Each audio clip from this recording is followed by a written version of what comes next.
Nets. Yo, like to start off, like the package that the Bucks had to give up for Holiday included like 3 first-round picks, and that's I'm a little bit hesitant for them to be giving up such like future prospects, even though at the end of the day, as long as you get the best player out of the deal, you do it, right? But yo, if Giannis is dipping after the season, yo, those first round picks are gonna look pretty attractive, and they're in a recession. They're gonna be in like the Great Depression once again. Oh, they're gonna be like the Brooklyn Nets when they decided to start giving away first round picks to the Boston Celtics. When they got bamboozled by the Celtics. Oh, I don't know why that guy still has a job. I think it's Billy King, but like those picks turned into Jason Tatum and Jaylen Brown. I'm pretty sure. That's what happened. But I mean, like, yo, like what I want to finish about the Bucks though is that, dude, when we look at you mentioned, Ryan, how Nick Nurse is such a good coach, and dude, you look at it on the other lens. Like for the Bucks, you got Mike Budenholzer. He failed to get the Atlanta Hawks over the hump.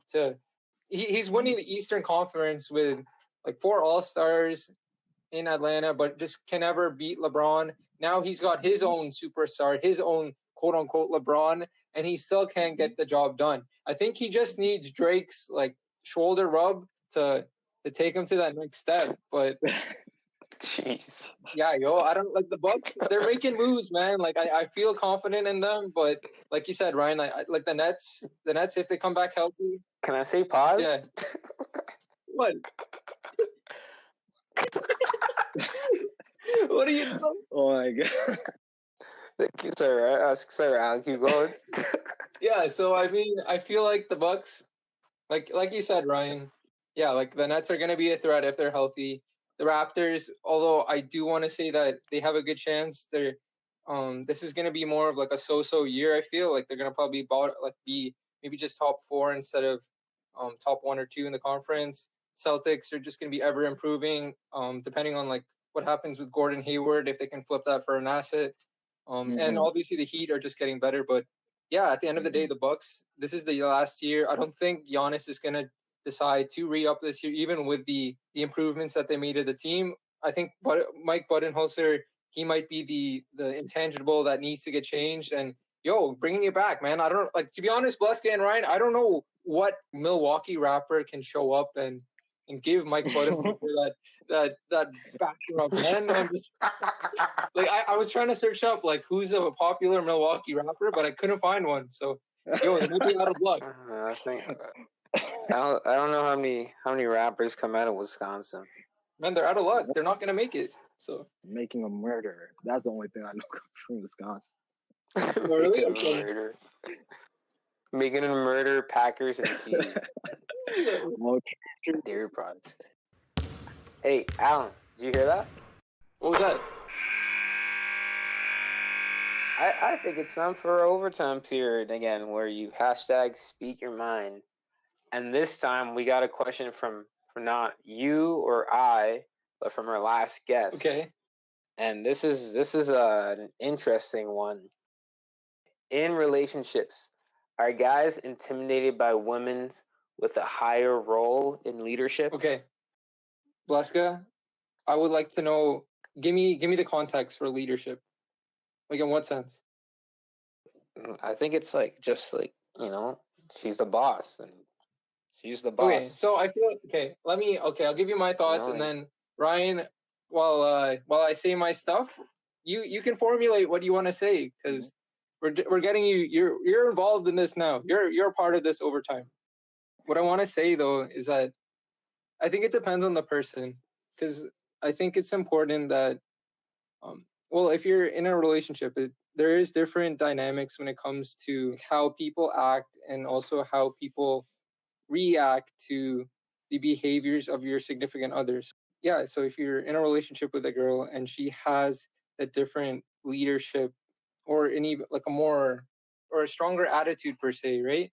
And you have to be able to either match that or somehow work with it, because a relationship is not going to work out, especially if you feel intimidated all the time by how like your significant other is. Like if I'm in a relationship and the other person sort of like overbearing, or it's like I feel like if I feel at unease, especially by how that person is either acting or how they're like presenting themselves, like I could easily admire, and I feel like that's something in a relationship, you admire the other person. If you have an uneasy feeling just because the other person's at like this such high level or this high pedestal that you put them at, you either got to talk through that issue, or like you have to find a way to either make the relationship work, or you just have to consider like breaking it off, because it's just like you have to find like this equal ground, right? Hey, Ryan. You see, I feel like that's a good question. But like Alan said, it depends on the person, because I am someone who has always been a big fan of Serena Williams. Okay. I have said if she gave me the opportunity, I would take it. I would probably even give a link for that opportunity. And Serena Williams is she's a living legend. She's one of the greatest athletes, male and female, that's ever lived. And I wouldn't be intimidated, because I know that's what I'm getting myself into. But if it's just for the common man, he meets a girl at a coffee shop, she's cute, they hit it off. If he found out that the girl from the coffee shop turns out to be a senior partner at a law firm, he's going to be a little bit uneasy about that, probably, because, he wasn't expecting that. He wasn't aware of that. But I feel like if you know what you're getting yourself into, it's easier for you to not be insecure about her position in leadership. And yeah, that's what I believe. Okay, so Blasco, what do you think? Miss Independent, ooh, the way you shine. So I would say Neo one time, but I love a boss woman, someone that that carries her own, that just has ambition. That's always attractive to me. But I'm gonna say this though: you could be the CEO of Bath and Body Works. You could be senior partner at a law firm. You could be president or vice president of the United States. But if we're going to dinner and I ask you where you want to go, and you can't formulate an answer, and you say I don't know, all that just gets. Oh really? Oh wow. Okay, I gotta. Oh man, we're gonna pass that info to something. Nah. Oh, that's so fire, yo! Oh my god, are you kidding me? What? Let's go. Oh, for real. Just gotta put it up there. Yeah, Honey, where do you want to go? You lost all your credentials. Quit your job, right? Yeah, just send her away. Like just for one question turns you off. Man, that's. That was in no way or shape form was that meant to sound patriarchal. That was just out of just. Yo, Blasco, you want to? But what I want to say though, and I will say this: I think for me, the big thing would be that and I like how this is getting kind of off topic. I feel like this is the thing.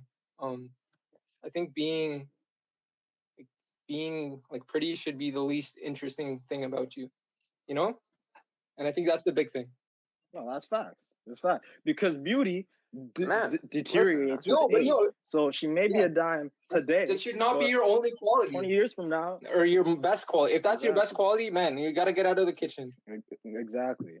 And go to the bathroom. Whoa, kitchen. Go to the bathroom. Go to the bathroom. But I'm with you, Alan.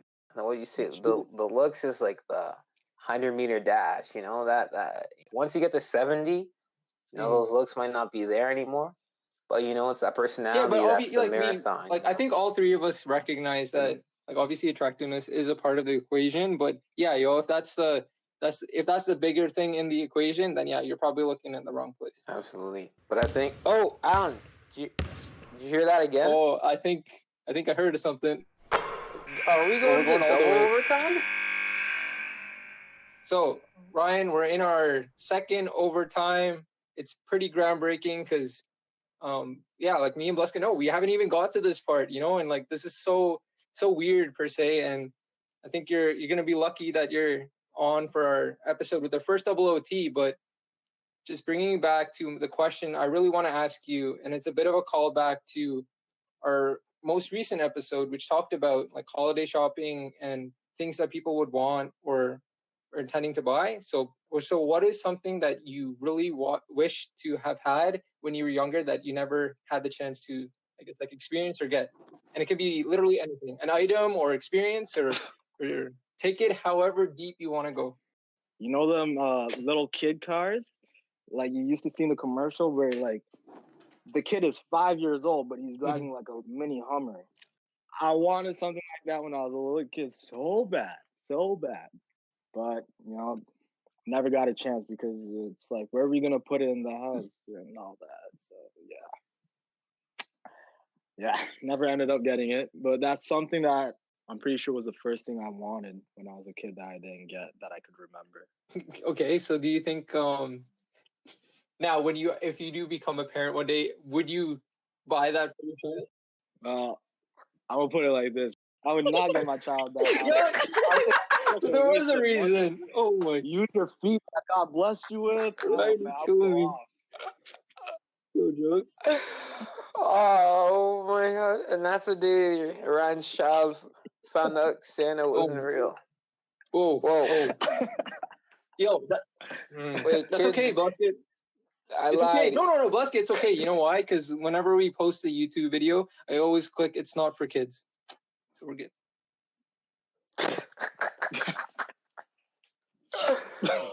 All right, so Busket, I guess that kind of wraps up this another edition of Home Cooking. Couple things real quick. Thank you to everyone that listens and supports us, and obviously thank you to Ryan for just bringing up that energy and all the fun times in this episode. So yeah, on my side, fist bump Buska signing up. Till next time, Ryan, why don't you say a couple exiting words? Well, it was a pleasure. Can't wait till I'm back on here. Merry Christmas, Happy New Year's. Have a good one. And peace.